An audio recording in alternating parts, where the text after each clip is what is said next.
উম্মতের কান্ডার নবী রহমতের ভান্ডার, বলুন উম্মতের কান্ডার নবী রহমতের ভান্ডার। নবী বিনে রোজ হাসরে কে করিবে পার, নবী বিনে রোজ হাসরে কে করিবে পার।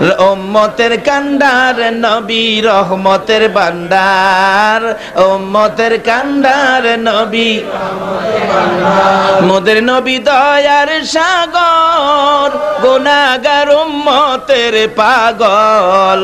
মোদের নবী দয়ার সাগর, গুনাহগার উম্মতের পাগল।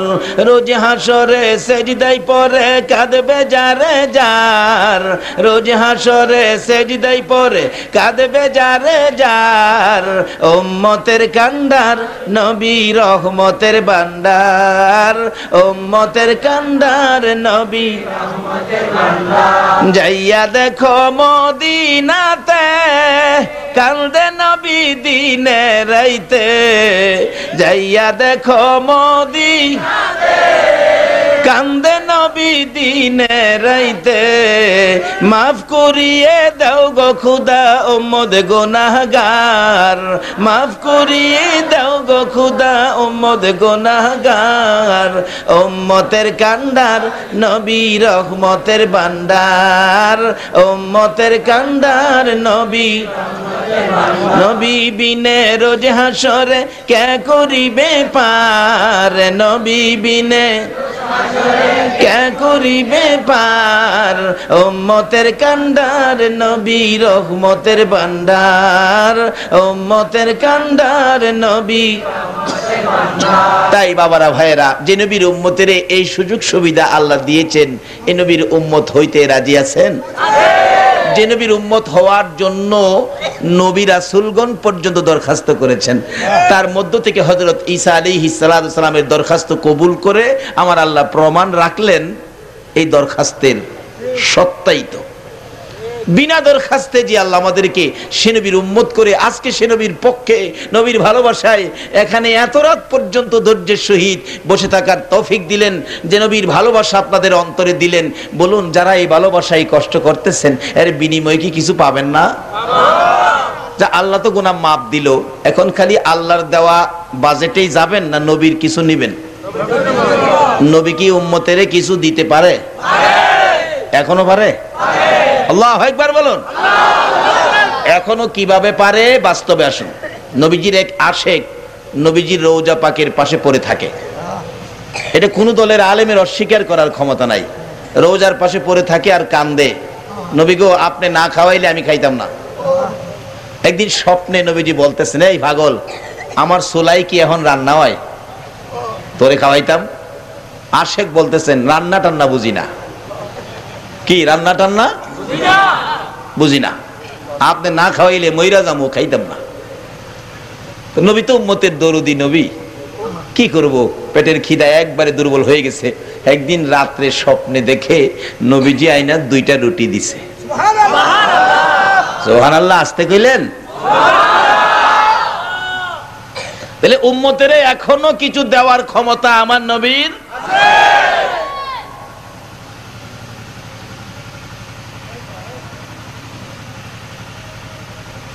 2টা রুটি দিয়ে গেলেন, পেটের খিদা তো খাইতে শুরু করছে স্বপ্নে। অনেক সময় স্বপ্নে খায় না মানুষ, আমরা তো খাই না। এক বেচারা স্বপ্নে দেখে দেশি মুরগির রান আর চিকন চালের পোলাও, কি যে স্বাদ তোর সামনে হাজির, খাইতে শুরু করছে। একবার যে টান দিছে না, হাত ছুঁইটা বিবি সাহেবের না হে মারছে। বিবি সব তো চিল্লায় উঠছে, সাইডা লাইছে, মাইরা লাইছে, ধইরা লাইছে। বিবি সাহেবের চিল্লা নিয়ে হ্যার ঘুম ভাঙছে। কি হয়েছে কি হয়েছে কি হয়েছে মানে আমার নাক ভেঙে লিছ? কার তোর নাক ভাঙলে ভাঙছে, যে একটা মজার খাবার খাইছি। বিবি সাহেব হাই হাই, আমারে পাশে রেখে তুমি একা খাইছো? খাওনটা দেখি কিছু নি আছে, বাতি জ্বালাইছে, কুপি বাতি আছে না, বাতি জ্বালাইছে। বাতি জ্বালাইয়া দেহে তার স্বামীর মুখে খাতা চিরা মুহ দিয়াতে রাখছে। স্বপ্নে মুরগির রান খাইলে কি খাতা ছাড়া আর কিছু পাইবেন? আমাদের স্বপ্ন চিরা খাতা। আর নবীজির যে স্বপ্ন, এটা কি স্বপ্ন না বাস্তব? ওই নবীর আশেক বলেন, আমি খাইতে খাইতে 1.5 রুটি খাইলাম, অর্ধেক রুটি হাতে, ঘুম ভেঙে গেছে। ঘুম থেকে উঠে জাগ্রত হইয়া দেখি, আল্লাহর কসম, নবীর দেওয়া 2 রুটির অর্ধেক রুটি এখনো আমার হাতের মধ্যে আছে। বলে, হুজুর মদিনা গিয়া তো রুটি পাইছি, আমরা বাংলাদেশ থেকে, চট্টগ্রামের হাট হাজারি থেকে আমরা কি পাবো? যদি সে নবীর ভালোবাসায় হাত পাতেন কিছু পাবেন। কি পাবেন? বাস্তব। ভারতবর্ষের ইতিহাস, ব্রিটিশ যখন এই দেশ শাসন করতেন, ভারতের একটা লেখক একটা বই লিখেছিলেন, বইটার নাম ছিল রঙ্গিলা রাসূল, অর্থাৎ আমাদের নবীকে কলঙ্ক করে বই লিখেছে। এই বইটা প্রকাশ হয়ে গেলে আপনাদের মতো একটা যুবক, যার বাড়ি ছিল পাকিস্তান, ইতিহাস লেখে, যুবকটার নাম ছিলেন আব্দুর রশিদ। আব্দুর রশিদ এই বইটা পায়া এই রাত্রে, আপনারা তো বসে আছেন, আব্দুর রশিদ বিছানায় ছিল, রাত্রে আর ঘুমায় না।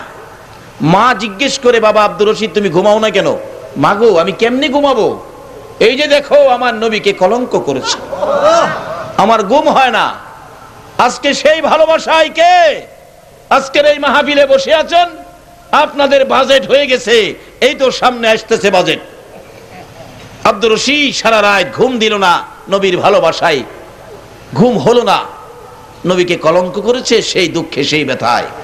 সকালবেলা আব্দুর রশিদ গোসল করে পায়জামা পাঞ্জাবি পরে মার পায়ে সালাম করে বিদায় নিলেন। মা, যদি ভাগ্য ভালো হয় দেখা হবে, না হয় দেখা হবে হাসরের ময়দানে, বিদায় দাও, আমার নবীকে কলঙ্ক করেছে, তাকে আমি দেখব। ভারতে ঢুকলেন, জিজ্ঞেস করে বই লেখকের বাড়িটা কোনটা, ব্রিটিশের ইতিহাস। একজন দেখাইলেন সামনের বড় বাড়িটা, ডাকতেছে, বাড়িতে আছেন? বাড়িওয়ালা, আছি। এই বই আপনি লেখছেন? হ্যাঁ। এদিকে আসেন। বাবারে, আমার নবীরে কলঙ্ক করে বইটা লিখলেন, নবী তো কোনোদিন কারো ক্ষতি করে না, বলুন আপনার কি ক্ষতি করেছে নবীজি? বলুন, নবীজি কোনো ক্ষতি করেন? নবীর আদর্শের মধ্যে কোনো ক্ষতি আছে? নবীর চরিত্রের মধ্যে হিংসা বিদ্বেষ আছে? আজকে আমাদের মধ্যে কিন্তু হিংসা কি?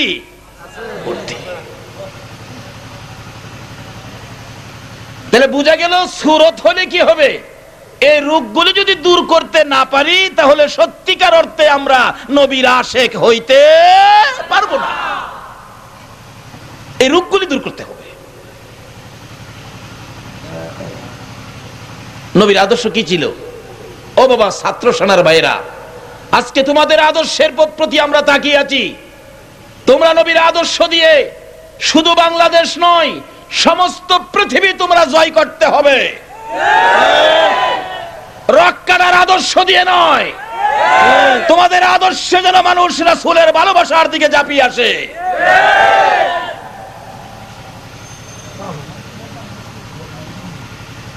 কোন কবি বলেন, অস্ত্র সারা যুদ্ধ করে দুনিয়া করলো জয়, তাই তো আজি মানব দানব মুহাম্মদ নাম লয়।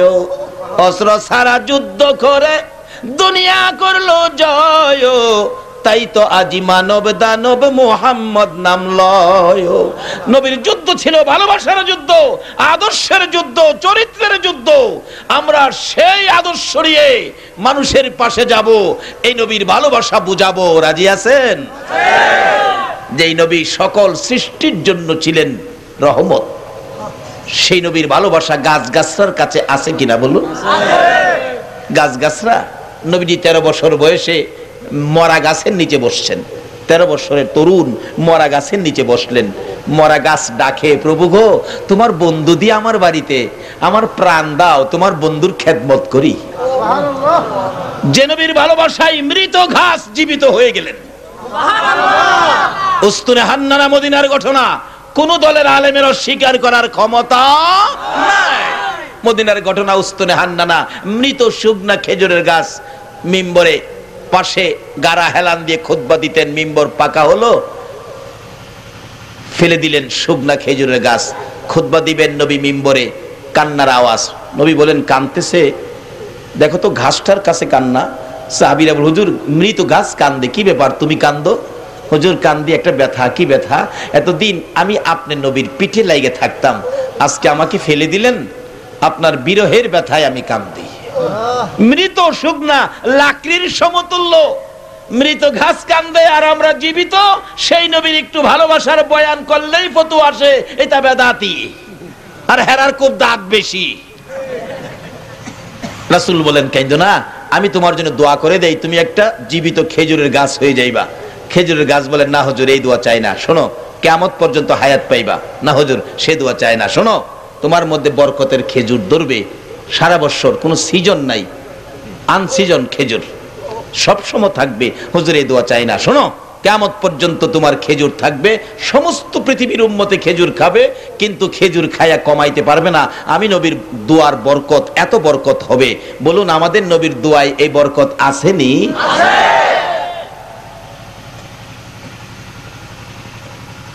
উস্তুনে হান্নানা খেজুরের গাছ, মৃত শুকনা গাছ বলে হুজুর এ দোয়া চাই না। তাই তুমি কোন দোয়া চাও? চোখের পানি ছেড়ে কাঁদতে, হুজুর আমি ওই দোয়া চাই গো, আপনার নবী যেই জান্নাতে ঘুমাবেন, ওই জান্নাতের বিছানার মাথার পাশে একটা খেজুরের গাছ হইয়া আমি সব সময় আপনার রাসূলকে দেখতে চাই। এই দোয়া করেন, এই দোয়া না। রাসূল বলেন সাহাবীরা এই মৃত গাছটাকে দাফন করে দাও। নবীর ভালোবাসার মৃত খেজুরের গাছ যেখানে দাফন, হাজিরা মদিনায় গেলে এখানে 2 রাকাত নামাজ পড়তে হয়। আমার আল্লাহ ঘোষণা দিলেন, বন্ধু তোমার ভালোবাসার এই গাছের পাশে যারা 2 রাকাত নামাজ পড়বে আমি তাদের জীবনের গুনাহ মাফ করে দিব। একটা মৃত গাছ নবীরে ভালোবাসা দিলে তার পাশে নামাজ পড়লে গুনাহ মাফ হয়, আর সরাসরি এই নবীর ভালোবাসায় গেলে গুনাহ মাফ হবে না। বাবারে আসুন, আজকে কাকে আল্লাহ কবুল করেছেন? নিশ্চয়ই আপনারা যেদিন মায়ের পেটে ছিলেন, মা বুঝি আপনাদেরকে পেটে নিয়ে নবীর উপর দুরূদ শরীফ পড়ছিল। ওই তাসির যাদের গায়ে আছে তারাই আজকের মাহফিলে বসা। তাই আপনাদের বাজেটটা কি হয়েছে সেটার পরেই আমি আমার সাবজেক্টে আলোচনায় যাব। একটু লম্বা হইলে কি কষ্ট হবে আপনাদের?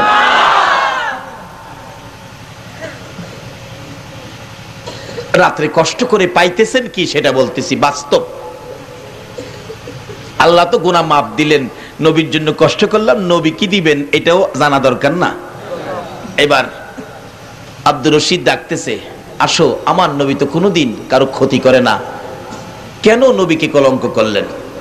আচ্ছা নবী কি কোনোদিন কারো ক্ষতি করে? আপনার ছোট সময় একটা বই পড়ছেন না, ছোটকালে এক দুষ্ট বুড়ির কাহিনী? এই বইটা কি পড়ছেন? বুড়ি কি করতো? যেই পথ দিয়ে রাসূল চলতো এই পথের মধ্যে কি দিয়ে রাখতো? কাঁটা দিয়ে রাখতো। আর নবীজির পায়ে কাঁটাগুলি ফুটলে বুড়ি কি করতো? কি করে হাসতো? খিল খিল করে হাসতো। ছোটকালে পড়ছি, মনে আছে এখনো। তো একদিন দেখে পথে কাঁটা নাই, বরঞ্চ খুশি হওয়ার কথা যে আল্লাহ এই দুষ্ট বুড়ি নাই, রাস্তায় কাঁটা নাই, বাইচা গেছি। কিন্তু নবীজি খুব কষ্ট পাইতেছেন, হাই হাই বুড়ি আমারে কষ্ট দিয়া খুশি হইতো, আজকে বুড়ি নাই, ব্যাপারটা কি? নিশ্চয়ই বুড়ির কোনো অসুবিধা। কোন নবীর পক্ষে আমরা? কোন নবীর পক্ষে আমার আল্লাহ? কোন নবীর পক্ষটা জান্নাতি পক্ষ? বুড়ি যা যে নবীরে কষ্ট দিতেন। ও ছাত্র সেনার ভাইরা আসো, তোমাদের আদর্শ এটা আমরা চাই। বুড়ি কষ্ট দিতেন, রাস্তায় নাই, নবীজি ভাবতেছেন নিশ্চয়ই বুড়ির কোনো অসুবিধা আছে। নবীজি দুষ্ট বুড়ির বাড়িতে গেলেন, যায়া দেখে বুড়ি অসুস্থ হয়ে গেছে। নবী নিজে এত দুশ্মনী করেন, তারপরও নবী নিজে বুড়ির খেদমত করতে শুরু করলেন। আবু জাহেল একবার নবীজিকে দুনিয়ার থেকে চিরবিদায় করে দেওয়ার জন্য যেই পথে নবী রাত্রে চলেন, রাস্তার মধ্যে গর্ত করছে, সারা রাত গর্ত করে আবু জাহেল গর্তের উপর পাতালতা দিয়ে রাখছে। নবীজি গর্তের ভিতরে পড়ে গেলে কাউরে জানাবে না, সেই মাটি দিয়ে দিবে। এটা আবু জাহেলের ধারণা। বলুন হের ধারণাই কি পুরা হইব? আমাদের নবীর পক্ষে আছেন কে? গর্ত খুঁড়ে সারা রাত ঘুমায় নাই। যে সময় নবী ঘুম থেকে উঠলেন, খানে কাবা যাবেন এই রাস্তা দিয়ে, আবু জাহেল তো বসে আছে, বাতিজা এই তো পড়লো, এই তো শেষ করে দিলাম, কে বাঁচাবে বাতিজাকে? আমার আল্লাহ কয়, জিবরাইল, আবু জাহেল গর্ত করছে আমার নবীরে মারতো, তোমার নূরের পাখাগুলো গর্তের উপর বিছায় দাও। নবীজি তো আসতেছে, আবু জাহেল কয় এই তো শেষ। নবীজি নূরের পাখার উপর, কি আরাম। জিবরাইলকে, হুজুর আমি জিবরাইল, কি ব্যাপার? গর্ত করছে আপনার লেগে, হ্যাঁ মারতো আপনারে, আমি নূরের পাখা বিছাইলাম। নবীজি খারিয়া ভাবতেছেন, হাই হাই এই আরামের বিছানা রে জিবরাইল, আমার উম্মতে যদি এই বিছনা পাইতো। আমার নবী যেদিন মেরাজের সফরে রওনা হন, সিদরাতুল মুনতাহায় জিবরাইল যখন বুরাক থেকে নামায়া দেন, কিছুক্ষণ সময় এখানে অপেক্ষা করতে হলো।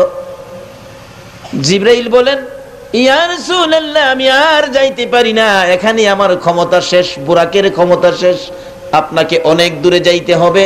আমার নবী বলেন, জিবরাইল রে, তুমি কি এখান পর্যন্তই আসো? জি হুজুর। আর উপরে যাইতে পারো না? না। এখানে আইসাই ইব্রাহিম নবীর সাথে মাতবুরি করেছো, ও ইব্রাহিম নবী, আমি আল্লাহর কাছে যাই, তোমার কোনো ব্যক্তিগত কথা থাকলে আমারে বইলো, আমি বলবো, এখানে আইসাই কইতা? জি হুজুর, আর যাইতে পারি না। আমার নবী ডাকে, জিবরাইল, আমি নবী একেবারে আল্লাহর নিকটে যাব রে, তুমি জিবরাইলের কোনো কথা থাকলে আমার কাছে বলো। জিবরাইল বলেন, ইয়া রাসূলুল্লাহ, একটা কথা বহুদিন যাবত মনে নিয়ে করতেছি, কার কাছে বলবো, লোক পায় না, আপনি যখন যাবেন আপনার কাছে বলে দিব। কি বলো? হুজুর গো, আপনি আল্লাহর কাছে যাবেন, আপনি নবীর উম্মত যারা হয়েছে, আপনার মতো নবীকে যারা ভালোবাসা দিয়েছে, আপনার পক্ষে যারা আসছে, আপনার কথা মতো যারা চলছে, আপনি নবীর ভালোবাসার মালা যারা গলায় পড়েছে গো নবী, আপনি নবীর উম্মতের জন্য ওই কাল কিয়ামতে কঠিন হাসরের দিনে 30,000 বছরের রাস্তা, ওই ফুলসিরাতের ফুলের উপর আমি জিবরাইল আপনার উম্মতকে পার করে দেওয়ার জন্য আমার 600 নূরের পাখা বিছাইয়া দিতে চাই। এই দরখাস্তটা আমার আল্লাহর কাছে কইলেন। আমার আল্লাহ কই, বন্ধু গো, জিবরাইলকে কইয়া দেন, কবুল হয়ে গেছে। কখন? জিবরাইলের নূরের পাখা দিয়ে নবীজি গর্ত পার হয়ে গেছে। আবু জাহেল তো ভাবছে পইরা হয়ে গেছে, খুশি, বাতিজার এখন থামাইলামু, মাটি দিয়ালামু, কে জানবো? কেউ জানবে না। কিন্তু নবীজি যে পার হয়ে গেছে, আবু জাহেলের খবর নাই। গর্তের কিনারে গিয়ে দেখতে চাইছিল একবারে শেষ রাত্রে পড়ছে কিনা। গর্তের ভিতরে তো অন্ধকার, ভালো করে দেখতে চাইছিল, সারা রাত ঘুমাইছে না তো, নিজেই পড়ছে। বাবারে, আপনাকে হিংসা শিখাইলো কে? কার বিপদের চিন্তা আপনি করেন? আল্লাহর বিধান হলো এই বিপদ আপনাকে দেওয়া হবে। নবীর আদর্শে আসুন, নবীরে চিনুন, নবীর পক্ষে আসুন, একটা কাইক যেন নবীর কথার বাইরে না যায়। আবু জাহেল গর্তের ভিতরে পইরা চিন্তা করে, এখন কি করলাম? নিজের লাইফটা শেষ করে দিলাম, উঠতেও পারতেছি না, সকালে হয়তো মানুষে দেখবে। আল্লাহ কই, তোমারে না দেখাইয়া ছাড়তাছি না। রাত্র শেষ, লোকজন সকালবেলা বাহির হয়েছে, বলুন রাস্তায় গর্ত দেখলে মানুষ গালি দিবে না? একটু দূরে আইসে কয়, কোন জালিমের বাচ্চা রাস্তার মধ্যে গর্ত করছে? আইসা দেখে চাচা, হাই হাই চাচা, আপনি মুরব্বী, বেটা একটু আগে গালি দিয়া ওখানে চাচা কস? আল্লাহ কয়, তোর গালি শুরু হইছে মাত্র। শত শত মানুষ সকালবেলা ভিড় জমছে, কি ব্যাপার? একজন কো, চাচা কি ব্যাপার, কারণটা কি? আমারে উঠাও, উঠাও, তাড়াতাড়ি উঠাও। একজন নিচের দিকে হাত দিছে উপরে উঠাইবার লেগা, আর আবু জাহেল নিচের থেকে হাত উপরের দিকে বাড়াইছে উঠবার লেগা। আল্লাহ কয়, জিবরাইল, আমার নবীরে নিয়ে হায় যা করছে, এই হাত যেন একসাথে না মিলে, আদাত বাকি লেখা থাও। কয়াত বাকি? কয় না, কয়াত আদাত বাকি, এটা যেন হুরা না হয়। অনেক সময় দেখেন দোকানদাররা দোকানে লেখা রাখে আজ নগদ কাল বাকি। এক বেচারা পেটের খিদা, বাচ্চারা কান্দে, 1 কেজি চাউল আনতে গেছে, টাকা নাই, বাকি আনবো, দেখে লেখা আজ নগদ কাল বাকি। হ্যাঁ কই আজকে কোন রকম কাটাইয়া সকাল সকাল কালকা বাকিটা নেব। কালকাও যায় দেখে কি লেখা। আচ্ছা এই বাকি জীবনে নগদ হইব? আমার আল্লাহ কয় জিবরাইল আদাত বাকি, আদাত। আল্লাহু আকবার বলুন, বলুন আমার আল্লাহ আবু জাহেলের পক্ষে না আমার নবীর পক্ষে? আর যারা নবীর পক্ষে থাকবে আল্লাহও তাদের পক্ষে আছে। বাস্তবে আসুন, আজকে নবীর আশিকদের কোনো বিপদ হবেও না।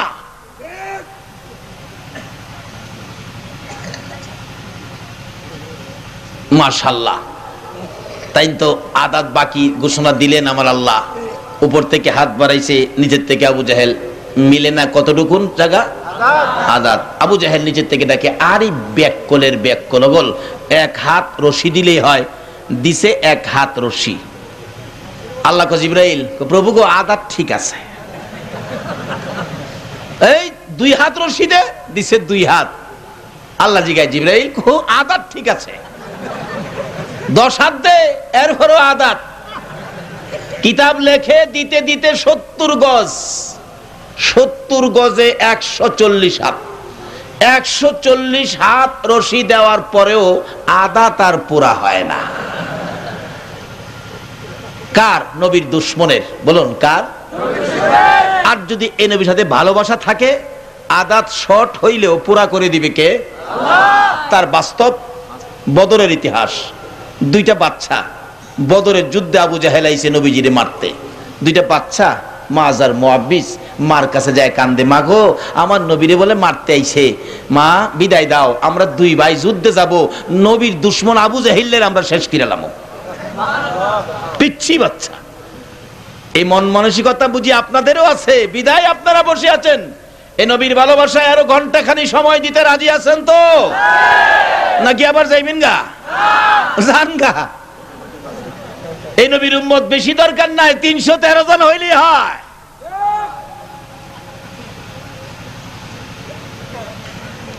কার ভাগ্যে হবে নবীর পক্ষে থাকা?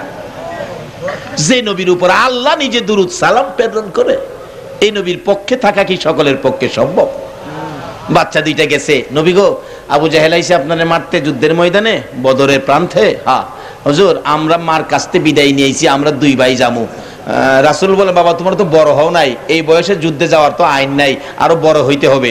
দুইজনকে না হুজুর বড় লাগবে না, আমরা নিয়ে যান, শুধু ওই বড় কাজ করবো। এইভাবে পেরাবিরি করতেছে। অবশেষে আইন বার করছে রাসূল, ঠিক আছে তোমরা আইনে আসো, মাপ দিব। সেনাবাহিনী লোক ভর্তি করলে মাপ দেয় না, 5 ফুট 6 ইঞ্চি 5 ফুট 4 ইঞ্চি, আসো মাপ দিব। কিতাবে আসছে মাপ কাটির নিচে বড় বাইটা কোন রকম খারাইছে, মাপে হয় না। অবশেষে নবীর ভালোবাসা কত দেখেন, যুদ্ধের ময়দানে মরতেও পারে, এরপরে পায়ের আঙ্গুলিতে ভর দিয়ে মাথা একেবারে কোন রকম, কিতাবে লেখে মাথার চুলটা আঙ্গুলে ভর করে একটু লাগছে। ইয়া রাসূলুল্লাহ দেখেন, নবী গো দেখেন মাপে হয়ে গেছি। রাসূল হাসতেছে, ঠিক আছে লেখো। ছোট ভাই রাখে, তুমি আসো, বড়লাই কোন রকম, ছোটলা কি হইব? আদাত বাকি। কদুর বাকি? এই ভাইলা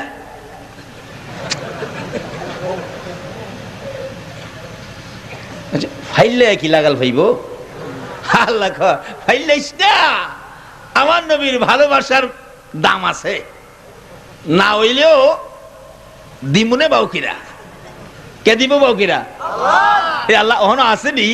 আচ্ছা আপনারা কে কে নবীর ভালোবাসায় হুসাইনের মহব্বতে বসে আছেন? আমার আল্লাহ কি দেখতেছে না? আচ্ছা আল্লাহ ইচ্ছা করলে আদাত পুরা করে নবীর পক্ষে নিতে পারবেনি? এই ক্ষমতা আল্লাহর আসেনি? আচ্ছা কেমন ভাবে আছে বাস্তবে আসেন। নূহ আলাইহিস সালামকে নির্দেশ দিলে নৌকা বানাও, নূহ নবী নৌকা বানাইছে, শুকনার মধ্যে নৌকা। নূহ নবীর বিরোধী যারা আছে এরা সবাই কয় দেখ নূহ নবী নৌকা বানাইছে শুকনার মধ্যে, রে পানি বলে কবে আইব।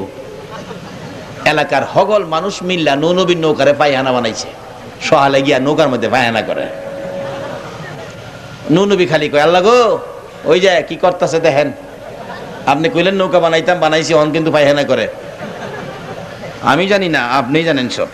আল্লাহ কো চিন্তা করিস না, ব্যবস্থা করবো না। পায়খানা করতে করতে করতে করতে একবারে ভর্তি।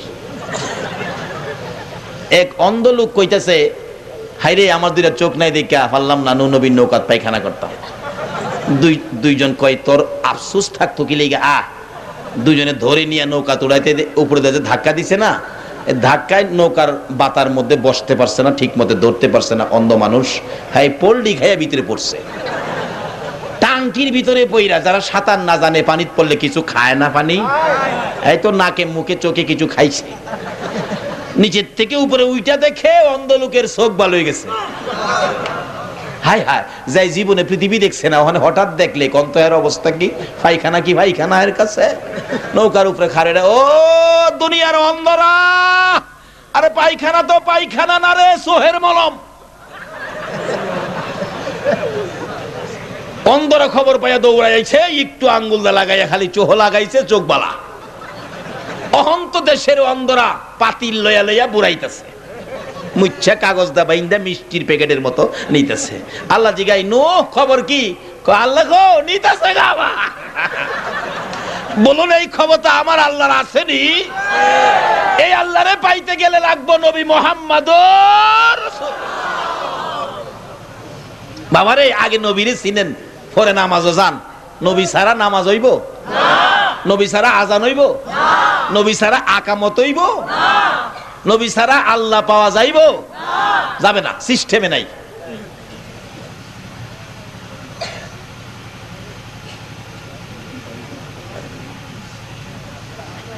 নিতে নিতে যে যেই রোগের নিয়তে নেয়, রোগ ভালো দা। অবশেষে বহু দূর থেকে আইছে কিছু লোক, আইসা দেখে নাই। আল্লাহ কয়, নু কি খবর? কয় নিচে গা তো, কিন্তু গন্ধ রইছে। আল্লাহ কয় গন্ধ দূর করতেছে। দূরের থেকে দেখে নাই, ওষুধ নাই। পরে পানি দিয়া মরাইয়া পরিষ্কার করে পানি লইছে, অহন রোগ ভালো হয়। 7 বার ধুয়াইয়া পরিষ্কার করে দিছে, অহন রোগ ভালো হয়। বলুন এই সিস্টেম কে করলেন? আল্লাহ। নবীর আশেক দুইটা বাচ্চা যুদ্ধে যাবে, আল্লাহ কি হেন সিস্টেম করতে পারে না? আল্লাহ কয় চিন্তা করিস না হুজুর, মাফে তো হই না, মাফে তো হই না। নবীজি কয় তুমি পরে যাইবা, বড় হয়ে লও। আল্লাহ কয় মাফে না হইলেও মহব্বতে হইছস, আদাত বাকি পুরা করব। কিভাবে? নবীর আশেক তো। আল্লাহ কয় বাচ্চার ভিতরে বুদ্ধি ঘুরাইয়া দিলেন, বেটা তুই কস না, নবী গো বড় বাইরে লম্বা দেখে নিচ্ছেন, শক্তি কিন্তু আমার বেশি। সুবহানাল্লাহ কন। আরে নবীর প্রেমের পাগল যারা প্রেম খেলা খেলে, বলুন নবীর প্রেমের নবীর প্রেমে ওয়াজ করনি দন্ত দেয় ফেলে, নবীর প্রেমে ওয়াজ করনি দন্ত দেয় ফেলে, নবীর প্রেমের পাগল যারা প্রেম খেলা খেলে, হাইরে নবীর প্রেমের পাগল। হানজালা পাগল ছিল, নবীর প্রেমে জীবন দিল। হানজালা পাগল নবীর প্রেমে জীবন দিল, গোসল করাইল তারে ফেরেশতার দলে, গোসল করাইল তারে ফেরেশতার দলে, নবীর প্রেমের পাগল যারা প্রেম খেলা খেলে, হাইরে নবীর প্রেমের। এবার ডাকতেছে, হুজুর বড় ভাই লম্বা দিকে নিছেন, এই সিস্টেমটা কে দিতেছে? আল্লাহ আসেনি হনো? বড় ভাই লম্বা দেখে নিছেন, আমার নিলেন না। শক্তি কিন্তু বড় ভাইয়ের চেয়ে আমার শরীরে বেশি। বিশ্বাস না হয় বড় ভাইয়ের লোক আমারে কুস্তি লাগাই দেন। সিস্টেম কে করতেছে? এই সিস্টেমই আজকে আপনারা নবীর ভালোবাসায় হুসাইনের স্মরণের মাহফিলে বসাইছে। এতে বোঝা যায় আল্লাহ সিস্টেম করে জান্নাতে নিব।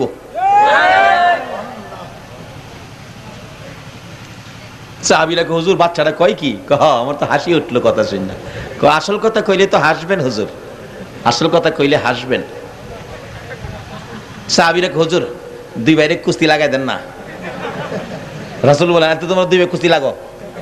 ছোট ভাই ক বড় ভাই তোর কিন্তু আমি পারতাম না, যুদ্ধে যাইবার লেগে কইছি। মার কাছ থেকে দুই ভাই একসাথে বিদায় লইছি, ভাই তুই যাইবি আমি থাকবো, এটা কেমনে হয়? পারতাম না, কারণ তুই আমার বড়, আগে আইছস দুনিয়াত, আলু খাইলেও তুই আমার চেয়ে মন দেরেক বেশি খাইছস, তোর সাথে আমি পারবো? সম্ভব না। তুই যদি একটু নতি স্বীকার করস, তোর নাম তো লিখছে, নিবই। নতি স্বীকার করলে আমি যদি বিজয়ী হতে পারি, আমিও যাইতে পারবো যুদ্ধে, আবু জাহিল্লারে দেখবার লেগে।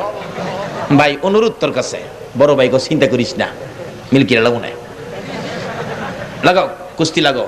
দুইজন কুস্তি লাগছে, বড় ভাই জমিনে পড়ে গেছে, নিচে পড়ে গেছে, ছোট ভাই উপরে উঠে কয় ইয়া রাসূলুল্লাহ, কইছিলাম না, এই যে দেখেন। সাহাবীরা বলেন নবী গো আবার লাগান। রাসূল বলেন আচ্ছা আবার লাগো তো। ছোট ভাইকে, বড় ভাই দুইটা হাত জোর, মাপ চাই, কোন পেস লাগাস? ছোট ভাই মাপ চাইতেছে, কোন কি কাজ করত চাইস, পেস লাগাইস না। বড় ভাইকে চিন্তা করিস না, আগের বাউ ওই বাউ।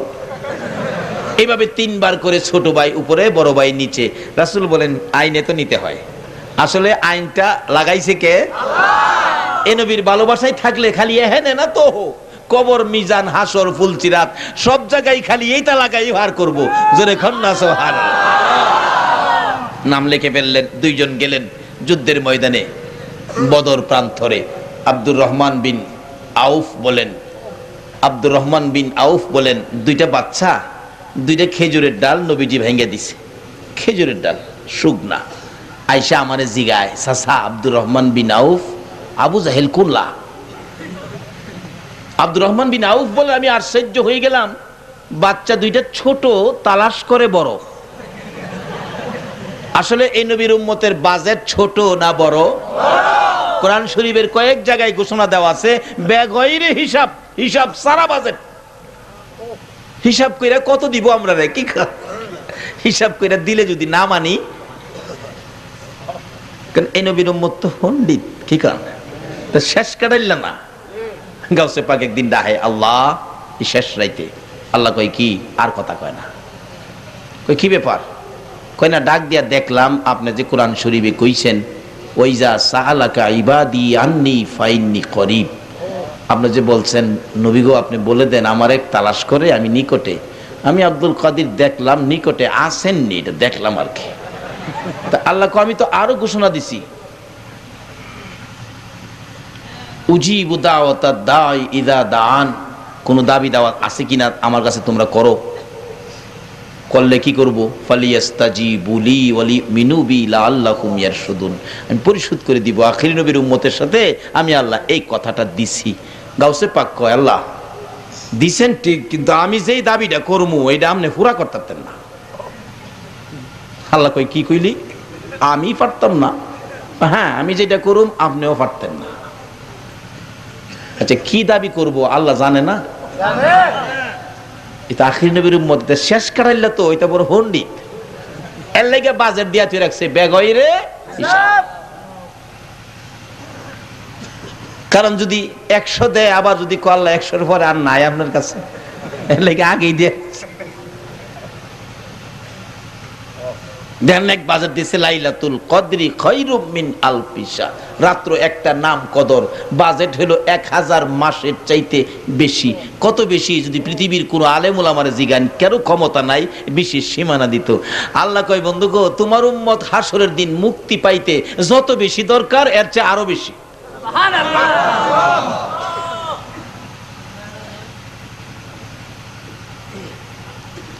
কি বাজেট দে? গাউসে পাক কয় আল্লাহ কইছেন দাবি করলে পুরা করবেন, কইছেন জানি, কিন্তু আমি যেটা দাবি করব পুরা করতেন না। আরে কও কি? হ্যাঁ আচ্ছা কি দাবি করবা কও? তাহলে আমার নবী বানাই দিলেন, আমার নবী বানাই দিলেন। আচ্ছা নবী কি আর হইব? আল্লাহ কো আব্দুল কাদির এ কি কইলা তুমি? নবী তো আর হইতো না। আমি জানি আপনি পারতেন না। এটা অন্য নবীর উম্মতের আবার এই সাহস নাই। এটা কিছু করলে আখিরি নবীর উম্মতই পারে, এর লাগা বাজেট দিয়া থইছে বেগয়রে হিসাব। আল্লাহ কয় ও আব্দুল কাদের আমি তো কোরআন শরীফে ঘোষণা দিছি রে, ওয়ালাকির রাসূলুল্লাহি ওয়া খাতামান নাবিয়িন, এই নবী দিয়ে নবুয়তির দরজা শেষ। আমার নবীও বলে ফেলেছে আনা খাতামুন নাবিয়িন লা নাবিয়্যা বাদি, আমি শেষ, তুমি আমার পর নবী আসবে না। ক্ষমতা আছে রে, আইনে নাই। কোন হেইডই তো কইছি আমি, আইনে নাই দেখ কইছি। ও আব্দুল কাদের দরখাস্ত করছো যেটা বিফল যাইতে পারে না, এটা ছাড়া অন্য কি করবি কথা এলে আমি আব্দুল কাদের কাদরিয়া তরিকায় থাইকা যারা তোমারে ডাকবো হেরারে মাফ করে দাও। এইটা পারি, যাও কাদরিয়া তরিকার সবাইরে আমি মাফ করে দিলাম, যাও। এটা মহব্বত, প্রেম, ভালোবাসার খেলা। যাই হোক, যাই না ওদিকে, আমার আল্লাহর ক্ষমতা আসেনি বলুন? দুইজনে মিলে জিজ্ঞেস করে, চাচা আব্দুর রহমান বিন আউফ, আবু জাহেল যে কয় সবচেয়ে বড় লাহিলা কুল্লা, আব্দুর রহমান বিন আউফ কয় নবীর সাহাবী, আমি আশ্চর্য হয়ে গেছি, দুইটা বাচ্চা খেজুরের ডাল লইয়া বিচারে বড়রারে দেখাই দিছে, ওই যে কাফেরদের ভিতরে খাড়া গোড়ার উপরে বসা, এই এলা হলো আবু জাহেল। দুইটা বাচ্চা একটা দৌড় মারছে, যাইয়া ওই বাচ্চা দুইটা আবু জাহেলের একবারে কাছে সৈন্য, তার পক্ষের সৈন্যের ভিতরে ঢুকিয়া আবু জাহেলের গোড়ার নিচে গিয়ে খারুইয়া দেহে লাগাল হয় না। কিতাব লেখে আবু জাহেলের গোড়ার তুলনায় বাচ্চা দুইটা এত ছোট ছিল, গোড়ার নিচে দিয়া আইতো যাইতো, মাথাটা পর্যন্ত ভেড়ে লাগে না। দুইজনে পরামর্শ করে, ভাই হেরে নামাই কেমনে? ছোট ভাই কো, আমি তো লাগাল ভাইতামই না, তুমি তো কিছু লম্বাছো, তুমি রেডি হও, আমি হেরে বাও করি। এই নিচে নামেন, সুবহানাল্লাহ কইতেন না? আবু জাহেল নিচে চাইয়া দেয় খেজুরের ডাল, দুইটা বাচ্চা ডাহে নিচে নাম্বার লেগে, হায় হাসে, বেশি একটা সুবিধা লাগতেছে না আর কি। বড়টা ডাহে নামো না, হাসে। ছোটটা ডাহে আবার, এই নামবে নাকি নামাবো? নবীর পক্ষের লোক, এই নবীর পক্ষে থাকতে রাজি আছেন তো? খেজুরের ডালের পাওয়ার কত এই নবীর পক্ষে গেলে? দেহে নামে না। পরে ছোট ভাইকে, ভাই হ্যাঁ এমনি নামতো না, নামান লাগবো। গুড়ার ভাও আঘাত শুরু করছে খেজুরের ডাল দিয়া, গুড়ার ভাও বাঁধছে, হ্যাঁ জমিনও ফুটছে, দুই ভাই খেজুরের ডাল দা মারতেছে। আবু জাহেল চিল্লায়, কে কই আসোস, আমার অবস্থা টাইট। আবু জাহেলের ছেলে আকরামা দৌড়াইছে, বাবারে মারতেছে তো। আয়া হাসে, আব্বা আপনি কোন কি, দুইটা বাচ্চা খেজুরের ডাল, আর কোন আপনার টাইট? আবু জাহেল ক, আরে নাদানের নাদান, বাচ্চাদের মায়ের যে কেমন মায়ের রে, তুই একটা মায়ের তুই খায়া দেখ। বলুন এই বাচ্চাদের পক্ষে আছে কে? এ নবীর পক্ষে যাবে যারা, আল্লাহকে পাবে তারা। এভাবে যখন বললেন, আকরামা তরবারি বাহির করছে, আব্দুর রহমান বিন আউফ বলেন আমি তাকিয়ে আছি, তরবারিটা এইভাবে ধরে ছোট্ট ভাইটার গর্দানের মধ্যে আঘাতটা করছে, ঠাস করে আওয়াজ হয়ে ছোট ভাইটার এই হাতের হাড্ডি কাইটা হাতটা জমিনে নেমে গেছে, একটু গোশত লাগিয়া রয়েছে, হাতটা ঝুলতেছে।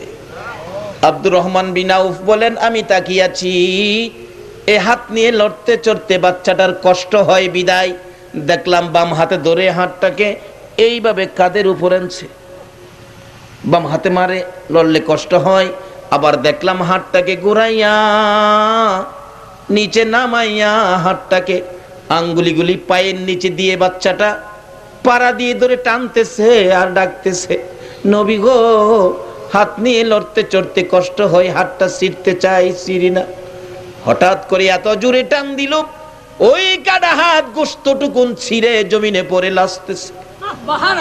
আব্দুর রহমান বিন আউফ বলেন এমনি সময় দেখি আকাশ থেকে হাজার হাজার তরবারি আবু জাহেলের গায়ে মারতেছে।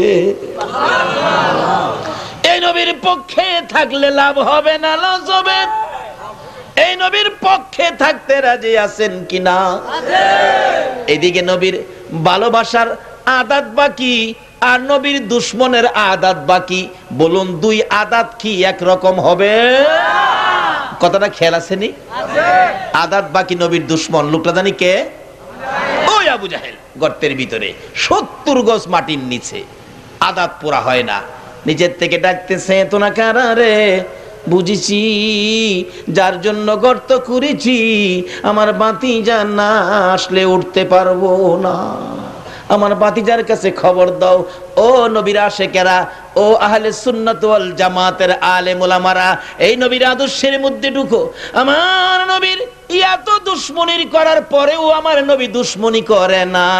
খবর দিলেন একজন যাইয়া, ইয়া রাসূলুল্লাহ আপনার চাচা আবু জাহেল 70 গজ মাটির নিচে, অত কষ্ট নবীকে দিলেন, তারপরও দয়ার নবী মায়ার নবী ঘর থেকে দৌড়াইয়া বাহির হইল চাচার বিপদে।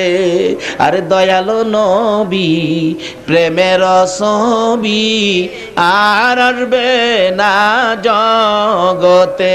বলুন দয়ালো নবী প্রেমের ছবি আর আসবে না। হাসর দিনে উম্মত বিনে, হাসর দিনে উম্মত বিনে যাবে না নবীজি বেহেশতে। দয়ালো নবী প্রেমের ছবি আর আসবে না জগতে। আমার দয়ালো নবী প্রেমের ছবি আর আসবে না। আমার নবী এত দুশ্মনী করেছে চাচা, নবীর আদর্শ মায়ার নবী দয়ার নবী রাহমাতাল লিল আলামিন নবী ঘর থেকে বেরিয়ে গেলেন। আয়েশা গর্তের কিনারে দাঁড়াইয়া ডাকতেছে, চাচা গো, ও চাচা। আবু জাহেল বাতিজার কণ্ঠের আওয়াজ পাইয়া মনে আশা হলো আর মরবে না, নিচ থেকে ডাকে, বাতিজা আইসো? হ বাবা আসছি। চাচা গো এই অবস্থা কেন আপনার? বাবা আমারে উঠাও। আমার নবী ডাকে, চাচা উঠাবো, বলো এ গর্ত তুমি কার জন্য করছো? আবু জাহেল নিচ থেকে ডাকে, বাতিজা গো মনে দুঃখ নিও না, এ গর্ত আমি তোমার জন্য করছি। আমার নবী চোখের পানি ছেড়ে ডাকে, চাচা এত নিষ্ঠুর কেমনে হইলা গো? তুমি না জানো আমার মা নাই, আমার বাবা না, জীবনে বহু কষ্ট দিয়েছ, আবার এই গর্ত কেন করেছ? বাবারে তোমাকে চিরতরে শেষ করে দেওয়ার জন্য করেছিলাম, বাবা ভুল করেছি, আমাকে উঠাও। আমার নবী বলেন, উঠাবো, কালিমাটা পড়ো। উপরে ওইটা পড়বো, নিচে হাত দিলে আমার আল্লাহ কয়, ও জিবরাইল আজকে আর বাকি নাই রে, আমার বন্ধুর সামনে সব নগদ হয়ে গেছে। আবু জাহেল উপরে হাত দিছে, আমার নবী নিচে হাত দিছে, হাতের সাথে হাত মিলে গেছে, টান্দা উঠাইছে। আমার নবী ডাকে, চাচা গো কালিমাটা পড়ো না, কালিমা পড়ো না। আবু জাহেল কয়, বাতিজা এত বড় জাদুগির তুমি আগে জানি না। নাউজুবিল্লাহ। অ্যাক্সিডেন্টের লোক অহনো আমরা দেশে আছে, নবীরে নবী বলে মানতে রাজি, নবীরে ভালোবাসা দিতে রাজি, এর লাগি হারা কিছু পায় না, খালি বিপদ হইবা। যারা নবীরে ভালোবাসা দেয় তাদের পুরস্কার কি, এটা বলে আমরা আলোচনায় যাচ্ছি। কষ্ট হইতেছে আপনাদের? আব্দুর রশিদ খেয়াল আসেনি? মাশাআল্লাহ, ভাবছিলাম ঘুমায় গেছেন কিনা। মায়ের কাছ থেকে বিদায় লইয়া ভারতের জমিনে হাজির হয়ে গেলেন। ব্রিটিশের আইন, ব্রিটিশের ইতিহাস। বাবা কি অপরাধ করেছে আমার নবী? এই যে বইটা লিখলেন, লেখক কয়, লিখেছি আরো লিখবো, এটাই তো আমার কাজ। এমনি পাঞ্জাবির নিচ থেকে ছুরিটা বাহির করে কলিজাটার মধ্যে মারছে, কলিজা ছিদ্র করে দিছে, রক্ত ঝরে দুনিয়ার থেকে বিদায়। লোকেরা কয়, আব্দুর রশিদ তুমি এখান থেকে চলে যাও, ব্রিটিশের আইন বড় করা, ব্রিটিশের পুলিশ তোমাকে ধরে নিয়ে যাবে। আব্দুর রশিদ বলেন, ধরে নিয়ে গেলে কি হবে, এই ভয় তো আব্দুর রশিদ করে না, আমি বিশ্ববাজারে প্রমাণ করব নবীর দুশ্মনকে বিদায় করে দিচ্ছি। বলুন পৃথিবী জুড়ে এই ইতিহাস আসেনি? কিয়ামত পর্যন্ত।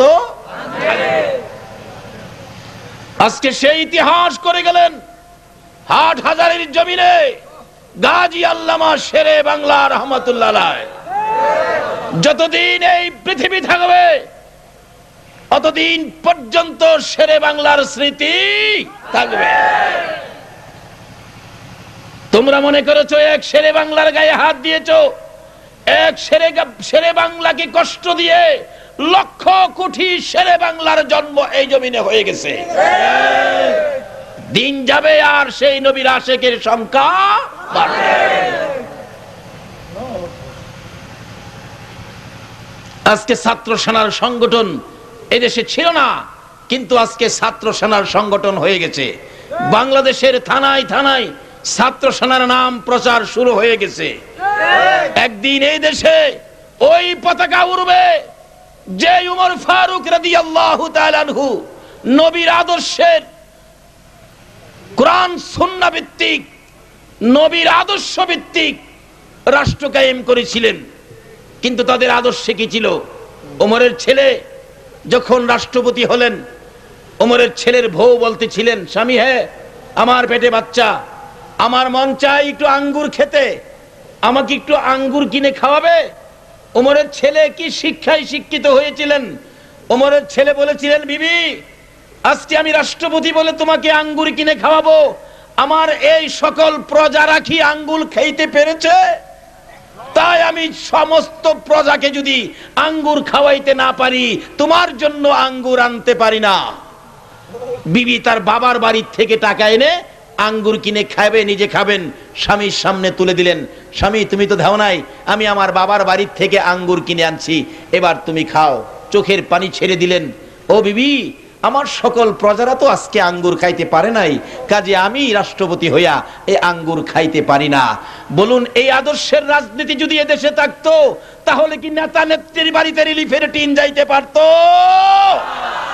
আজকে সেই রাজনীতির দিকে এদেশের মানুষকে ধাবিত করুন। ছাত্র সেনার ভাইদেরকে বলছি, আজকে তোমাদের ত্যাগ তিতিক্ষার সময় এসে গেছে।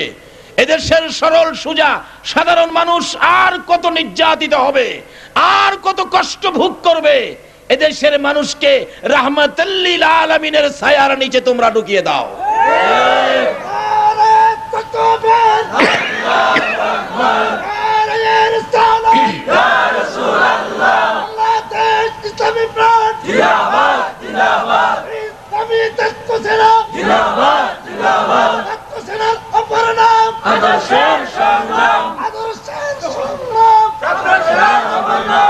আল্লাহ তুমি কবুল করো, সকলে বলুন আমিন। যাই হোক, যে শিক্ষা রাসূল দিয়ে গেছেন সাহাবায়ে কেরাম সেই শিক্ষাই কাজ করেছেন, আমরা সেই শিক্ষাই কাজ করব। কারো স্বার্থে নয়, কারো খুশি করার জন্য নয়, আমাদের কাজ থাকবে আল্লাহ আল্লাহ রাসূল খুশি করার জন্য। রাজি আছেন তো? বলতেছিলাম ওদিকে যাই না, লম্বা হয়ে যাচ্ছে। এবার আব্দুর রশিদ বলেন, না আমি সরতে পারি না, আমি নবীর দুশমন বিদায় করেছি। আজকে যারা সে নবীর ভালোবাসায় বসে আছেন, আপনাদের পুরস্কার কি তারপরেই তো আমি আলোচনায় যাচ্ছি। পুরস্কারের বাজেট ওই আব্দুর রশিদ নবীর ভালোবাসা দিয়ে জীবন দিতে যাচ্ছে। এবার পুলিশ এসে আব্দুর রশিদকে ধরে ফেললেন, কোর্টে উঠাইলেন।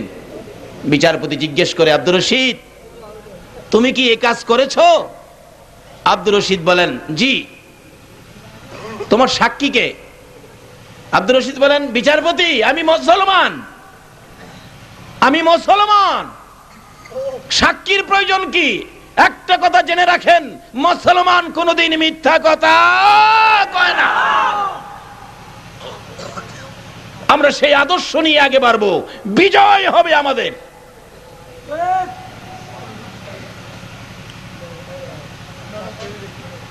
তখনকার কোর্টের অ্যাডভোকেট ছিলেন শেরে বাংলা একে ফজলুল হক। উনি বলতেছেন, মাননীয় বিচারপতি ছেলেটা ব্রেন ডিফেক্ট, তাকে জিজ্ঞাসাবাদের সময় দেন।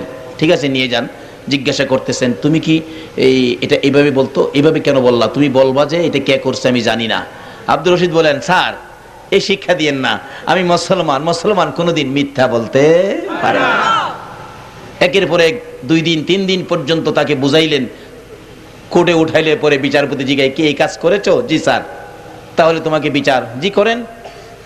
কি বিচার? কালকে তোমাকে সকাল 10:30টায় ফাঁসি দেওয়া হবে। আব্দুর রশিদ বলেন, দেন, আপত্তি নাই, কোনো কথা নাই। একটা কথা আছে, কি?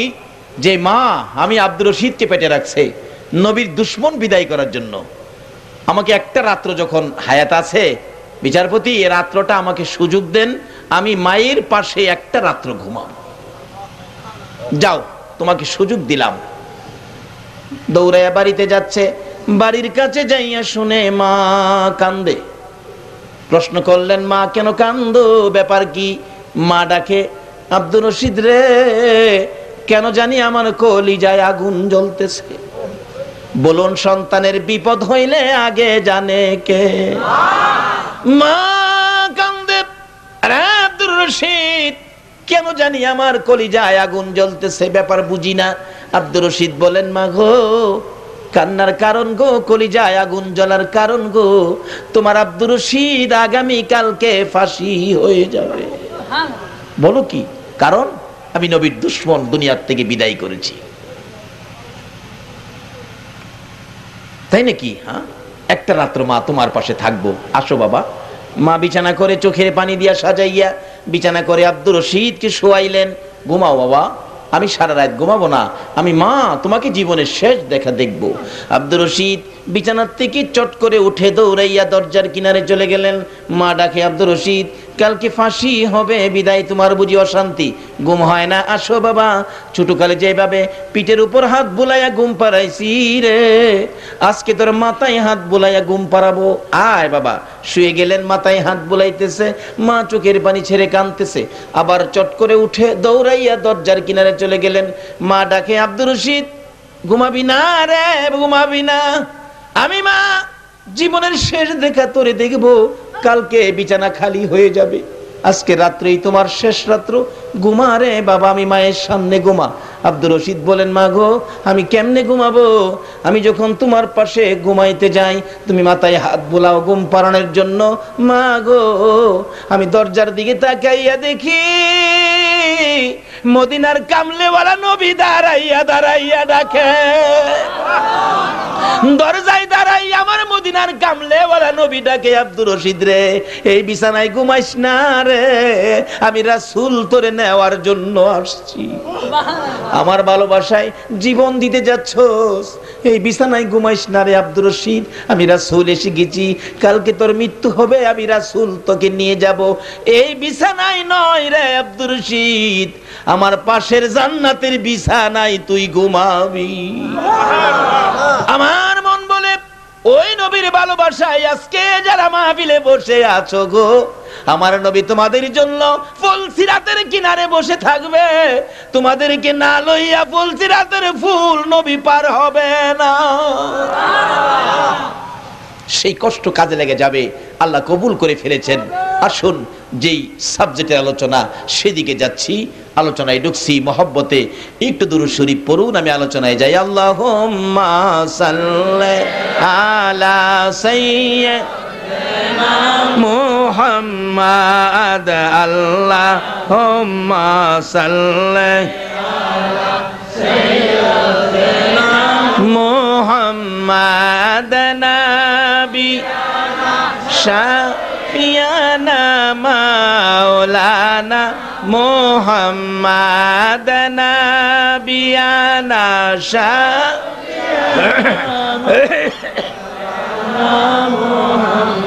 জগতে পাগল কাবার জন্য, কাবা পাগল মাবুদের, জগৎ পাগল কাবার জন্য, কাবা পাগল মাবুদের, হায়রে মাবুদ পাগল নবীর জন্য, নবী পাগল উম্মতের, হায়রে মাবুদ পাগল নবীর জন্য, নবী পাগল উম্মতের, আল্লাহুম্মা সাইয়্যিদিনা মুহাম্মাদ, আল্লাহুম্মা সাল্লি আলা সাইয়্যিদিনা মুহাম্মাদ, নবী মাওলানা বালাগাল উলা বিকামালিহি, কাশাফাদ দুজা বিজামালিহি, হাসনাত জামিউ খিসালিহি, সাল্লাল্লাহু। বাবারা আমরা শুহাদায়ে কারবালার মহব্বতে যাচ্ছি, এখন আধা ঘন্টা সময় শুহাদায়ে কারবালার মহব্বতে দিতে রাজি আছেন? আচ্ছা এই দিলে কি লাভ হবে এটা বুঝালই। ওমর ফারুক রাদিয়াল্লাহু তাআলা যখন মদিনার শাসক ছিলেন, উমরের ছেলে আর ইমাম হুসাইন ছোট দুইজন খেলাধুলা করতে গিয়ে হঠাৎ হুসাইন উমরের ছেলেরে বলে ফেললেন গোলামের বাচ্চা। উমরের ছেলে কয়, কারে গোলামের বাচ্চা কইছো, টের পাও নাই? আমার বাবা প্রেসিডেন্ট, রাষ্ট্রপতি। বাড়ি থেকে কান্দে বাবা। হুসাইন কয়, আমারে গোলামের বাচ্চা, বিচার চাই। লম্বা ঘটনা। ওমর বলেন, বাবারে, যার বিরুদ্ধে বিচার চাইছোস এই বিচারের ক্ষমতা তো আমার নাই। আব্বা কি কোন? বাঘের বিচার করতে পারেন, বাঘের বিচার করতে পারেন, আর হুসাইনের বিচার করতে পারবেন না, কি হইলেন আপনি? আচ্ছা বাবা, ঠিক আছে, বিচার করবো শুক্রবার দিন। হাজার হাজার মানুষ জমছে ইমাম হুসাইনকে নিয়ে। হযরত আলী রাদিয়াল্লাহু তাআলা, যে হুসাইন নবীর গারে বইলে আল্লাহ নির্দেশ দেয়, হুসাইন না নামলে বন্ধুগো সেজদাতে উঠত না, এই হুসাইন বিচার হইব। হযরত আলী বলতেছেন, ওমর, বাচ্চাদের ব্যাপার বাদ দিলে হয় না। ওমর বলেন হযরত আলীকে, আপনি বসেন। ইমাম হুসাইন ছোট বাচ্চা দাঁড়াইছে, আমার বাবারে বসাই দিলেন, বলেন কি বিচার? আচ্ছা হুসাইন, আপনি কি আমার ছেলেরে গোলামের বাচ্চা কইছেন? হ্যাঁ কইছি। আর আমাদের দেশের মা হইলে তো শিহাই দিত, কইছি না। কি কারণ? আসে নাই চরিত্র? এগুলি ছেড়ে দিতে হবে। যদি হুসাইনকে মহব্বত করেন এগুলি ছেড়ে দিতে হবে। হুসাইনের আদর্শের মধ্যে, চরিত্রের মধ্যে এই বাজাল নাই। কি বলেন? আমার ছেলেরে গোলামের বাচ্চা কইছেন? হ্যাঁ কইছি। তা আপনি যে আমার ছেলেরে গোলামের বাচ্চা কইলেন, আমি তো রাষ্ট্রপতি, আমি কোথায় গোলামি করেছি আমার ছেলেরে যে গোলামের বাচ্চা কইলেন? হুসাইন ডাকে, ওমর, বড় গলা কথা কইও না, আমার নানার গোলামি তুমি করো নাই? ওমর দুইটা চোখের পানি জর্জর করে ছেড়ে দিচ্ছে। হুসাইন কি বলেছেন? তুমি কি আমার নানার গোলামি করো নাই? হ্যাঁ করছি, সেজন্যই তো কইছি তোমার ছেলেরে গোলামের বাচ্চা। ওমর কান্দে, মুসল্লিরা রে তোমরা শুনেছো আমি ওমর নাকি রাহমাতাল লিল আলামিনের গোলামি করেছি? ওমর বুঝেছো? হ্যাঁ বুঝেছি। হুসাইন, আপনি কি কথাটা কাগজে লিখে দিতে পারবেন, আমি যে নবীর গোলামি করেছি? হ্যাঁ পারবো, যেটা দেখছি এটা লিখে দিব। লিখে দিলেন, ওমর নানার গোলামি করেছে তাই ছেলেরে গালি দিছি গোলামের বাচ্চা। নিচেদা লিখছে ইমাম হুসাইন। ওমর বলেন, কাগজটা নিয়ে আসেন। একজন নিয়ে আসেন। কাগজটা হাতে নিয়ে আসতেছে। ওমর চোখের পানি ছেড়ে কাঁদতেছে। ওমরের হাতে কাগজ পৌঁছলে কান্দে। ও মসজিদের নববীর মুসল্লিরা, ইমাম হুসাইন বলেছে আমি বলে নবীর গোলামি করেছি। আমি ওমর আর হাসর মিজান কবর ফুল সিরাত মৌতের ভয় করি না। আমি যখন মৃত্যুবরণ করব, ও নবীর সাহাবীরা শুনো, আমার কাফনের ভিতরে হাত ঢুকানোর আগে রে হুসাইনের লেখা কাগজ টুকুন আমার হাতে দিয়ে দিও।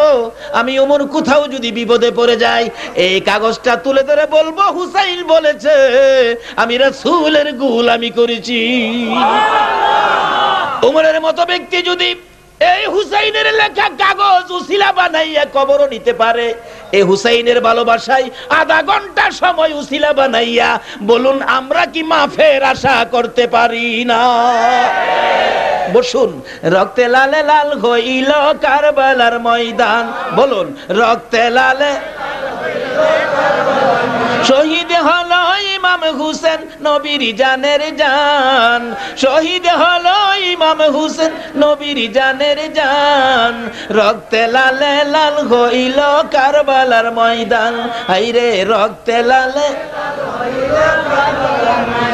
বাবারা, এই কারবালা কোত্থেকে আসলো? আসলে এই দুইটা জিনিস আমাদের সামনে, এই দুইটার আদর্শ যদি আমরা নিতে পারি, একজন হলো রাহমাতাল লিল আলামিন, আরেকজন হলো যিনি আল্লাহর রাস্তায় জীবন দিয়েছিলেন। আল্লাহ বলেছেন, ওয়ালা তাকুলু লিমা ইউকতালু ফি সাবিলিল্লাহি আমওয়াত। আমার রাস্তায় যারা জীবন দিয়েছে তোমরা তাদেরকে মৃত কইও না, তারা জীবিত, তোমরা অনুভব করতে পারো না। তোমরা যেমন দুনিয়ায় থেকে খাইতেছো, কোরআনের আরেক জায়গায় বলেছেন বাল আহিয়াউন ইনদা রাব্বিহিম ইরযাকুন। তোমরা যেমন দুনিয়ায় খাইতেছো, আমার রাস্তায় যারা জীবন দিছে আমিও তাদেরকে কবরের মধ্যে ঠিক এইভাবে খাওয়াইতেছি। সুবহানাল্লাহ। আল্লাহর রাস্তা কোনটা কিভাবে বুঝবেন? বাস্তবে আসুন। বদরের যুদ্ধে আবু জাহেলের পক্ষেও লোক ছিল, নবীজির পক্ষে লোক ছিল। উভয় পক্ষের লোক যুদ্ধে মারা গেছে। আবু জাহেলের পক্ষ, নবীজির পক্ষ। বলুন কোন পক্ষটা আল্লাহর পক্ষ হবে? কথাটা কি বুঝাইতে পারলাম না? আবু জাহেলের পক্ষের লোকও তো মরছে, নবীজির পক্ষের লোকও মরছে। এখন আল্লাহর পক্ষ কোনটা হবে? তাহলে বোঝা গেল নবীর ভালোবাসার পক্ষটাই হলো আমার আল্লাহর। ইমাম হুসাইন জীবন দিয়েছে নবীর ভালোবাসায়, নবীর আদর্শের জন্য। ও ছাত্র সেনার ভাইরা, ইমাম হুসাইন সত্যকে সত্যর জায়গায় রেখেছে। ইমাম হুসাইন নবীর আদর্শকে দুলিশ্বাত হতে দেয় নাই, নিজের জীবন দিয়েছে, নবীর আদর্শ দুলিশ্বাত হতে দেয় নাই। আজকে তোমাদের মধ্যে সেই আদর্শ ফিরে আসতে হবে, তাহলে তোমরাও একদিন বিজয় হবে।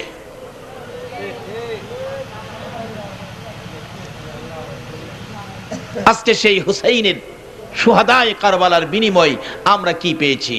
আমার নবী একদিন, মা আয়েশা সিদ্দিকা রাদিয়াল্লাহু তাআলা আনহা বলেন, আজকে এই আদর্শে যারা আদর্শিত হতে পারবেন তারাই পড়বেন ওই আওতায় যে আল্লাহ পাক ঘোষণা দিয়েছেন, ইয়া আইয়ুহাল্লাযীনা আমানুদখুলু ফিস-সিলমি কাফা।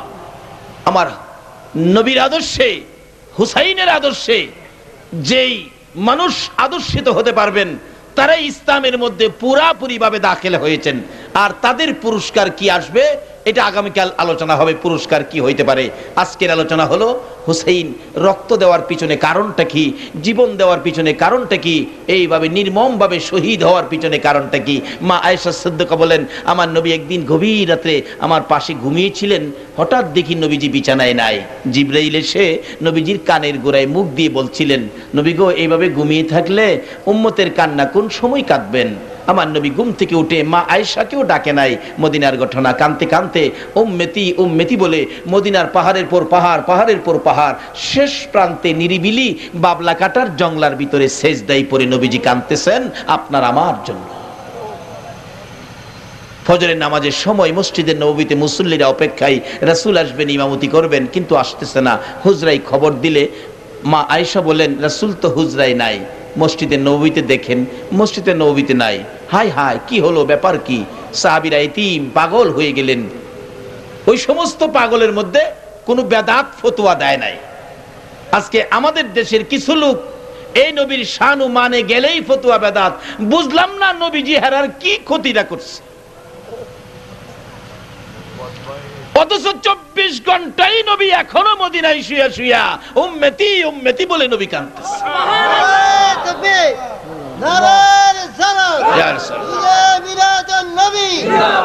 মা আয়েশা বলেন, সকালবেলা দেখি মদিনার অবস্থা যেন এতিম হয়ে গেল, সাহাবীরা পাগল পাগল হয়ে গেল।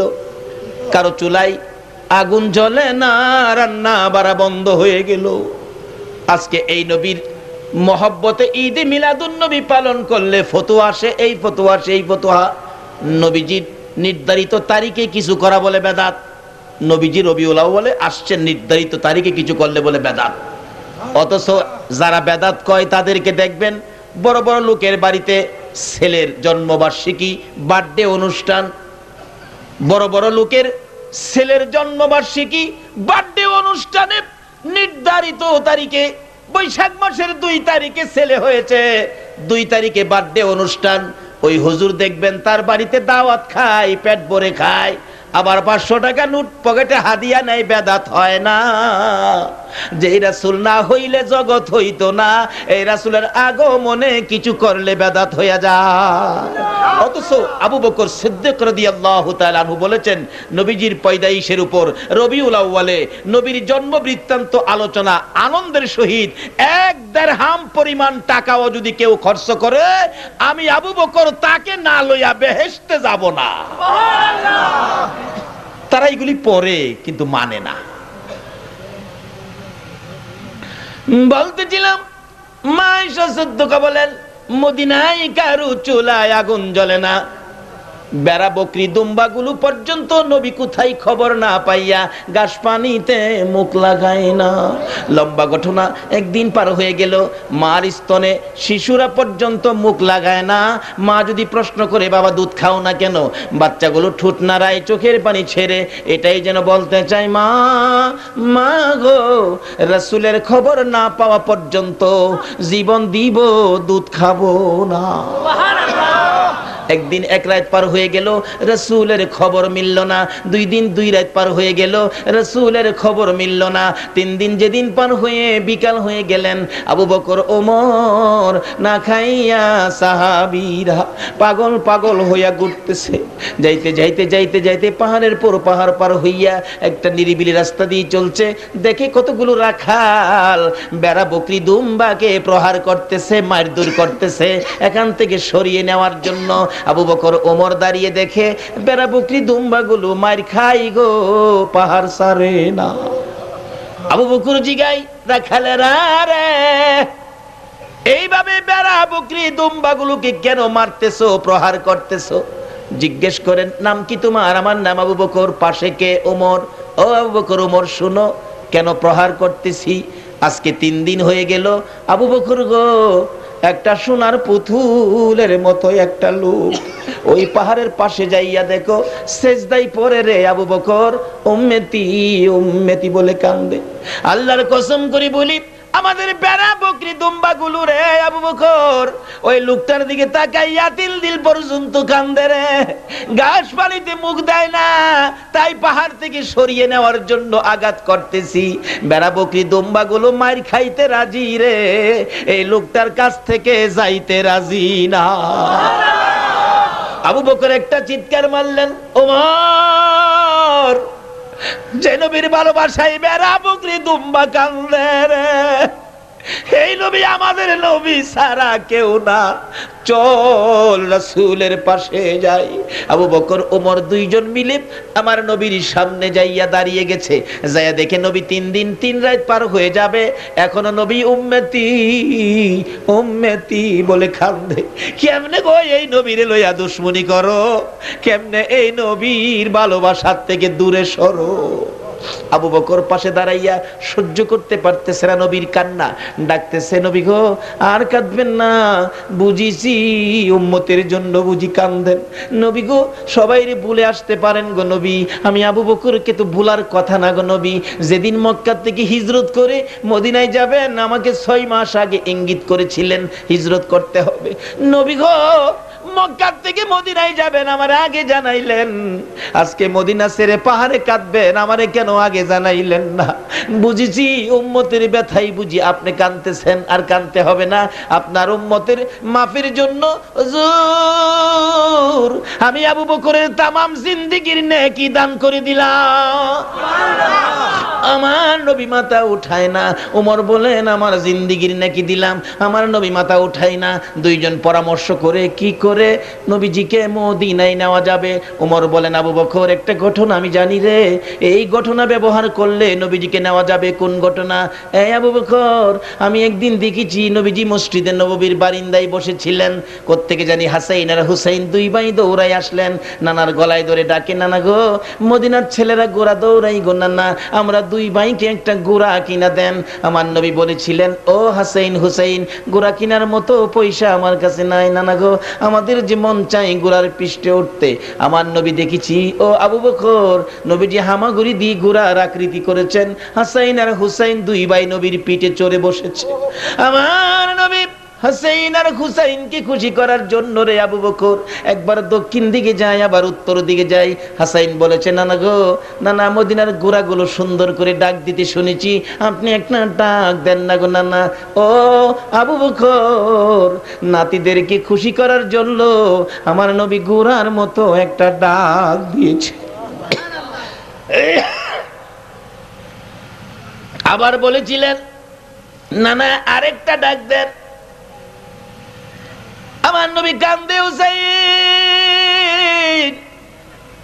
আবার যদি ডাক দেয় রে আমার আল্লাহ নি প্রশ্ন করে বসে, বন্ধু গো নাতি পাইয়া বুঝি উম্মতের কথা বুঝলা গেছে না, আর ডাক দিব না। যে নাতি দয়ের কথায় আমার নবী ঘোড়ার মতো ডাক দিয়েছে, ও আবু বকর, আমার বিশ্বাস ওই হাসাইন আর হুসাইন যদি নানা কইয়া ডাক দে রে, নবী বুঝি মাথা উঠাবে। দুইজন দৌড়ে খবর দিলেন হযরতে আলী রাদিয়াল্লাহু তাআলা আনহুর কাছে। আলী খবর পৌঁছে দিলেন ফাতেমার কাছে।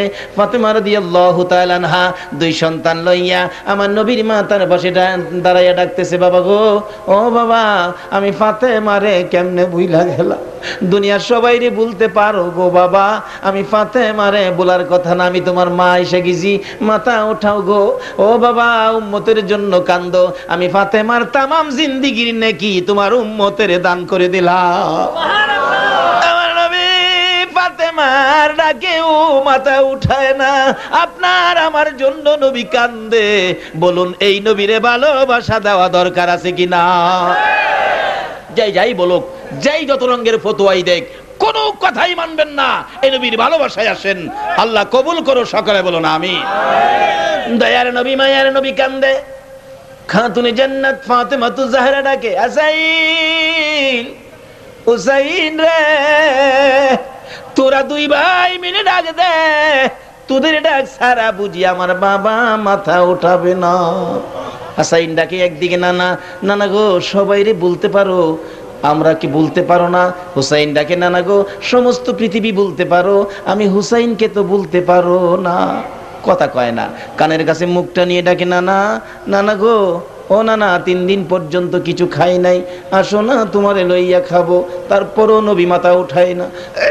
খাতুনে জান্নাত ফাতেমাতুজ জাহরা আকাশের দিকে তাকায়া কান্দে, মাবুদ গো, আমার এতিম বাবারে আর কত কান্দাইবা, উম্মতি উম্মতি বলে আর কত কাঁদবে।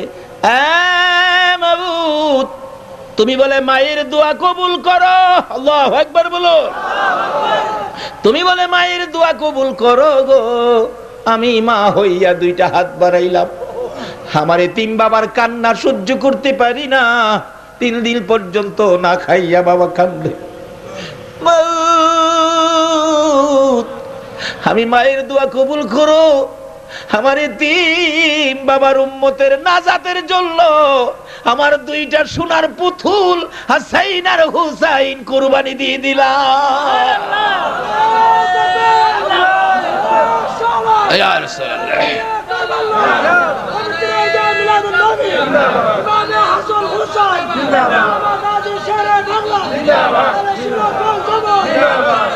জয় নবী, এত আদরের নাতি হাসাইন আর হুসাইনকে আপনার আমার নাজাতের জন্য কুরবানি দেয়, এই নবীর পক্ষে, হুসাইনের পক্ষে আমাদের থাকা দরকার আছে কিনা? যারা থাকবে তারাই জান্নাতি হবে, যারা এই পক্ষে থাকবে তারাই পুরাপুরি ভাবে ইসলামের মধ্যে ঢুকলো।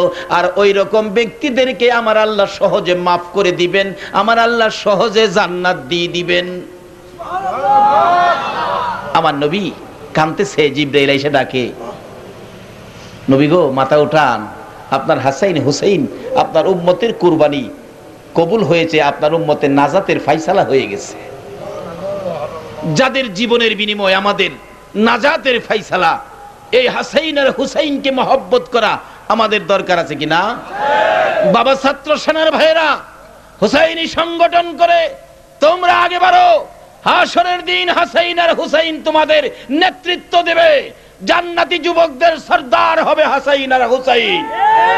যদি সেই সত্যের আদর্শ নিয়ে তোমরা সাংগঠনিক ভাবে সামনে আগাইতে পারো, হাসাইন আর হুসাইন তোমাদেরকে নিয়ে জান্নাতে ঢুকবে। তাই আসুন আমরা সেই হাসাইন আর হুসাইনের আদর্শগুলো তালাশ করি, সুহাদাই কারবালার ঘটনার বইগুলো আমাদের ঘরে ঘরে পৌঁছায়, নবীর ভালোবাসা, ঈদে মিলাদুন নবীর বইগুলো আমরা ঘরে ঘরে পৌঁছাই। আজকে উন্নত বিশ্ব, বিজ্ঞানের বিশ্ব, বিজাতিরা বই পুস্তক দিয়ে মানুষে খ্রিস্টান বানাচ্ছে, মুসলমানদেরকে নানান বই পুস্তক দিয়ে, উপন্যাস দিয়ে, এই সেই দিয়ে মুসলমানদেরকে অন্যদিকে নিয়ে যাচ্ছে।